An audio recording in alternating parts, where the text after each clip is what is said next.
Mummy नमस्ते, कैसी है? मैं तो बेटा ठीक हूँ। तू बता कब आ रही है छुट्टियों में? अरे मम्मी कहाँ आना होगा, घर में इतना काम रहता है, बताओ मैं कैसे आ जाऊँ? अरे बेटा तेरा तो हमेशा का यही है, अब छुट्टियों के 2-4 दिन बच गए हैं, इसमें तो आजा कम से कम। अरे मम्मी समझा करो ना, या मम्मी जिसे भी काम नहीं होगा उनकी भी कहाँ इतनी तबीयत ठीक रहती है, और बच्चे भी गर्मी में परेशान हो जाएंगे। बेटा अच्छी बात है तुझे अपनी सास की फिक्र है, लेकिन ये भी तो सोच मैं भी तो तेरी माँ हूँ, मेरा भी तो मन करता है ना मेरी बेटी से मिलने का। बेटा कोशिश कर ले, आ जा 2-4 दिन के लिए, मुझे अच्छा लगेगा। ला बहू मुझे फोन दे। समदन जी नमस्ते। नमस्ते बहन जी, आप ठीक हो?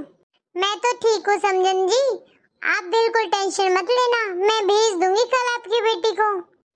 आजकल की लड़कियों का तो समदन जी पता नहीं क्यों अपने मायके जाने का मन नहीं करता है। हमारे टाइम में थे, हम 2-2 महीने रुक के आते थे छुट्टियों में, सारी छुट्टियां अपने मायके में निकालते थे बच्चों की। अब मेरी बेटी भी बोल रही है भाभी नहीं जा रही तो मैं क्यों आऊं।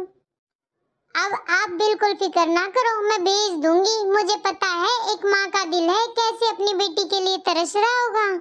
ठीक है बहन जी जरूर भेज देना। ठीक है रखती हूँ मैं। ठीक है बहू तुम अपने मायके जाने की तैयारी करो अब। लेकिन माँ जी आप मुझे क्यों भेज रही हो? आपको पता नहीं है घर पे कितना काम रहता है, और ऊपर से आपकी तबीयत। बहू मेरी तबीयत की चिंता मत कर, मैं अपना ध्यान रख लूंगी, तू अपने मायके होके आ, और 2-4 दिन में मेरी तबीयत का कुछ नहीं बिगड़ेगा, तू चिंता ना कर। ठीक है माँ जी, अगर आप कह रही हैं तो मैं चली जाती हूँ, पर अपना ध्यान रखना। हाँ बहू बिल्कुल फिक्र ना कर तू। माँ जी आप एक काम क्यों नहीं करती हैं, आप दीदी को बुला लो, मैं घर चली जाऊंगी तो दीदी भी आपके साथ कुछ काम करा लेंगी, फिर मैं आ जाऊंगी तो दीदी चली जाएंगी अपने ससुराल। अरे बहू तेरी ननंद को तो रहने दे, आएगी तो बेकार में खर्चा हो जाएगा है ना, तो तुम चली जाओ अपने मायके, मैं घर पे सब संभाल लूंगी। अरे मम्मी जी यही मैं कह रही हूँ कि इनकी अब नाइट ड्यूटी चलेगी, तो कहीं आपको परेशानी ना हो जाए। नहीं बहू मुझे कोई परेशानी नहीं होगी, तुम आराम से अपनी माँ से मिलकर आओ। ठीक है मम्मी जी जैसा आप बोलो। चलो बहू तो चली गई अपने मायके, अब मैं मेरी बेटी को भी बुला लेती हूँ, अब आएगा मजा। हेलो प्रीति बेटा कैसी है? मैं तो ठीक हूँ मम्मी, तुम बताओ तुम कैसी हो? अरे बेटा मैं भी ठीक हूँ, ये कहने के लिए फोन किया है कि तेरी भाभी अपने मायके गई है, अब तू आराम से आ जा, और तेरी भाभी के आने से पहले तू चली भी जाना। अच्छा मम्मी ये तो बहुत अच्छा है, मैं आ ही जाती हूँ, मैं भी शाम को ही आ जाती हूँ अगर भाभी अभी जा रही हैं तो। हाँ बेटा अभी जा रही तेरी भाभी, और शाम को आ जाना तू भी। ठीक है मम्मी। प्रीति आने वाली है, जल्दी से साड़ियाँ गिन लेती हूँ कितनी है मेरे पास, 1 2 3 4 5 6 6 साड़ियाँ तो है मेरे पास, जिनका बहू को पता भी नहीं है, और बाकी साड़ियाँ मैं मेरी दुकान से दिलवा दूंगी मेरी बेटी को। मम्मी मम्मी कहाँ हो, नजर नहीं आ रही। प्रीति बेटा मैं तो बहू के कमरे में बैठी हूँ आज, इधर ही आ जा। अरे मम्मी तुम यहाँ बैठी हो, मैं तुम्हें कहाँ कहाँ नहीं ढूंढ रही। अरे बेटा आज मैं बहू के कमरे में बैठी हूँ एसी में, अब बहू के सामने तो आती नहीं कमरे में, कहीं बहू ये ना सोचे कि मेरी सास को तो एसी की आदत हो गई है। अच्छा माँ यहाँ बैठकर क्या कर रही है? अरे कुछ नहीं बेटा तेरे लिए साड़ियाँ देख रही हूँ, तू भी आ बैठ देख। अरे वाह माँ ये इतनी साड़ियाँ मेरे लिए है? हाँ बेटा ये तेरी सारी साड़ियाँ हैं, और मैंने तेरे लिए छुपा के रखी थी कहीं तेरी भाभी ना देख ली। और भी कुछ चाहिए तो मुझे बता देना। माँ तुम मुझे बस साड़ियाँ ही देती हो, सूट तो कभी दिलाती ही नहीं, पता है कितने अच्छे अच्छे सूट पहनती है मेरी देवरानी। अरे बेटा क्यों चिंता करती है, इस बार तो कहेगी तुझे वो दिला दूंगी, कौन सा तेरी भाभी है इधर, मैंने तो तेरी भाभी को पहले ही भेज दिया। सच माँ? हाँ बेटा मैंने छुपाकर बहुत पैसे रखे हुए हैं तेरे लिए, उन्हीं पैसों से सूट दिलवाऊंगी, और जो तेरी इच्छा होगी वो दिलवाऊंगी मेरी बेटी को। अच्छा माँ ये तो बहुत अच्छी बात है, अब तो मैं बहुत सुंदर सुंदर सूट लेकर जाऊंगी। अब क्या हुआ मेरी बेटी को, इतनी उदास क्यों हो गई? वो माँ ये बोल रहे थे कि मुझे बाइक लेनी है, और बाइक के लिए पैसे हैं नहीं। तो बेटा इसमें चिंता करने की क्या बात माँ मैं सोच रही हूँ कि मैं भाई से ही पैसे ले लूँ। बेटा देख, भाई से पैसे लेगी तो तुझे थोड़े दिन में वापस करने पड़ेंगे, इसलिए मैं क्या कह रही हूँ, मैं थोड़े थोड़े करके तुझे दे दूंगी, तू फिक्र ना कर। ठीक है माँ, अब तुमने बोल दिया तो मुझे फिक्र करने की क्या जरूरत है, तुम जानो और तुम्हारा काम। जल्दी जल्दी आटा गूंद लेती हूँ, बेटा आने वाला होगा ड्यूटी से। एक बात तो बहू सच कह रही थी कि उसके जाने के बाद मैं परेशान हो जाऊंगी। जल्दी से खाना बना लेती हूँ, वरना बेटा कहेगा कि खाना भी नहीं बनाया माँ ने। अरे माँ क्या कर रही है, जल्दी मेरी बात सुन तो। हाँ बेटी बोल, क्या हुआ?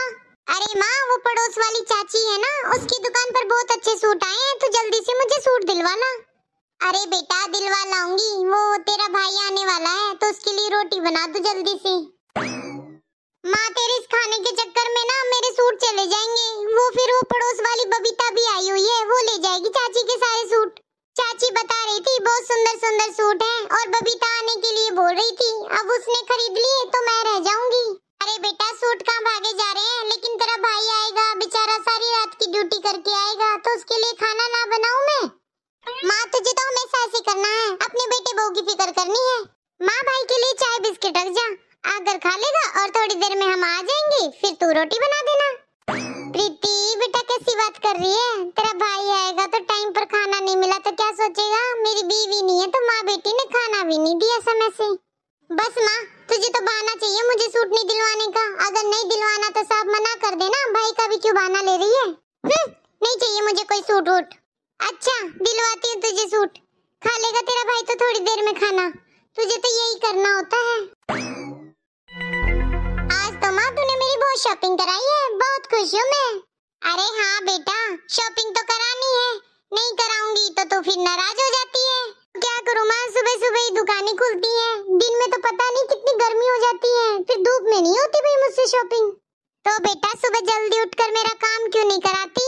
तुझे पता है तेरे भाई ने 3-4 दिन से समय पर खाना भी नहीं खाया है, क्या सोचता होगा।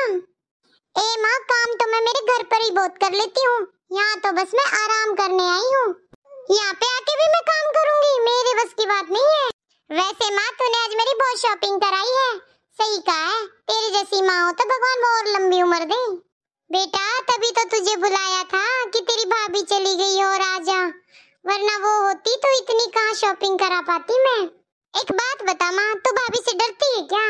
अरे बेटा डरती नहीं हूँ, पर ये सोचती हूँ पहले ही इतना खर्चा है, अगर तेरी भाभी के सामने इतना सारा सामान लेकर आऊंगी तो बहू क्या सोचेगी कि अपनी बेटी को कितना सामान देती है। और बेटा मैं नहीं बताती मैंने मेरी बेटी को क्या दिया है, वरना तेरी भाभी तो यही सोचेगी कि सब कुछ बेटी को ही दे देती है, इसीलिए तो उसको गांव भेज दिया था, तब तुझे बुलाया है। तेरी भाभी तो कह रही थी मेरे सामने बुला लो, मैंने ही मना कर दिया कि मैं नहीं बुला रही इस बार प्रीति को। ठीक किया माँ, बिल्कुल ठीक किया तुमने। अरे माँ ये कैसी आवाज आ रही है घर में? बेटा पता नहीं, मुझे तो लगता है घर में कोई चोर घुस गया है। बेटा मैं देख के आती हूँ घर में सब कुछ ठीक तो है। चोर चोर बचाओ, चोर आ गया हमारे घर में। भाभी आप? हाँ दीदी मैं, क्यों क्या हुआ, इतना क्यों चौंक रही हैं आप? अरे नहीं भाभी, मैं तो आपको देखकर बहुत खुश हुई हूँ। लग तो नहीं रहा दीदी, और इतने सारे बैग्स ससुराल से आ रहे हो क्या दीदी? नहीं भाभी मुझे तो 2 दिन हो गए आए हुए, बस माँ के साथ शॉपिंग करके लाई थी मैं। पर भाभी सारी शॉपिंग के पैसे मैंने दिए, माँ से नहीं लिया मैंने 1 भी रुपया। अच्छा दीदी, मम्मी जी कहाँ गई? मम्मी जी आप कहाँ चली गई थी दबे पाँव? अरे बहू मुझे तो लगा आज घर में चोर आ गए हैं, बस अपने कमरे में गई थी, कहीं चोरी तो नहीं कर ली। फिर बाहर तुम्हारी आवाज सुनाई दी, फिर देखा कि अरे बहू आ गई है। अच्छा बहू ये बताओ अचानक कैसे आना हुआ, तुमने बताया भी नहीं कि तुम जल्दी आओगी। अरे मम्मी जी अचानक कहाँ, वो आपके बेटे का फोन आया था, बोल रहे थे टाइम पर खाना पीना नहीं हो रहा है, बस तो आना पड़ा मुझे। कह रहे थे कि पता नहीं सुबह आता हूँ तो टाइम पर खाना नहीं बनता है, नींद पूरी नहीं होती है, फिर रात की ड्यूटी है मेरी। वो बहू बस तुम्हारी ननंद आई थी ना, उसी में लग गई थी। हाँ मम्मी जी मैं भी तो कहूँ घर में इतना सुना सुना कैसे है, और आप तो कभी घर को अकेले छोड़कर नहीं जाती, आज कैसे चली गई मम्मी जी? मैं तो डर ही गई थी, कहाँ गई? और मम्मी जी दीदी आई आपने मुझे बताया भी नहीं। वो बेटा बस एक दो दिन के लिए आ गई थी तुम्हारी ननंद, तो बस उसी को शॉपिंग करा के लाई हूँ। अरे मम्मी जी, मुझे सब समझ में आता है। आपको लगा कि बहू को गांव भेज देती हूँ और पीछे से अपनी बेटी को बुला लूंगी। बहू को कैसे पता चल गया ये सब कुछ? पर ठीक है मम्मी जी, आपने बुला लिया तो, पर मेरे सामने बुला लेती तो मैं कौन सा मना करती। आप अपनी बेटी को कुछ भी दो, मुझे क्या है। दीदी का भी हक बनता है यहाँ पर, और मैं होती तो कुछ एक्स्ट्रा ही देती दीदी को। मम्मी जी, कभी कभी आप जैसी सास की वजह से ही नहीं बन पाती है नंद भाभी में। कुछ सास सोचती हैं कि भाभियां लेने देने के लिए मना करेंगी बेटी से, पर मम्मी जी सारी भाभियां भी एक जैसी नहीं होती। मैंने तो आपको बोला था कि दीदी को बुला लो, पर आपने ही मना कर दिया था कि पैसों की तंगी है। अगर आप मेरे सामने बुलाते तो मुझे और भी अच्छा लगता। वो तो मैं अचानक आ ही गई आपकी बेटी की वजह से, वरना मुझे तो पता भी नहीं चलता कब दीदी आई और गई। हाँ बहू, तू सही बोल रही है, मुझसे ही गलती हुई है। मुझे ही अपनी बेटी को तुम्हारे सामने बुलाना चाहिए, जिससे नंद भाभी का प्यार भी बढ़ता है और गलतफहमियां दूर होती है। यही तो मैं कहना चाह रही थी मम्मी जी। हेलो दोस्तों, कैसी लगी हमारी स्टोरी? हमारी स्टोरी को लाइक और शेयर करना मत भूलना। और हाँ, अब तक अगर आपने हमारे चैनल को सब्सक्राइब नहीं किया है तो जल्दी से सब्सक्राइब करो। Thank you.